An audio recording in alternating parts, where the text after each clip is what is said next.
Divide 834 by 6 in long division method. 6 times 1 is 6. On subtracting, we get 2.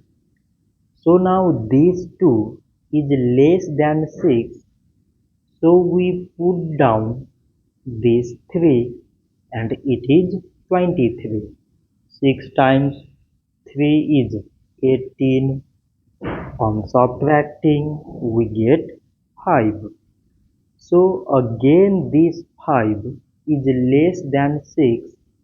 So we put down this 4 and it is 54. 6 times 9 is 54. On subtracting, we get 0. So 834 divided by 6 is 139. So this much for today and thanks for watching.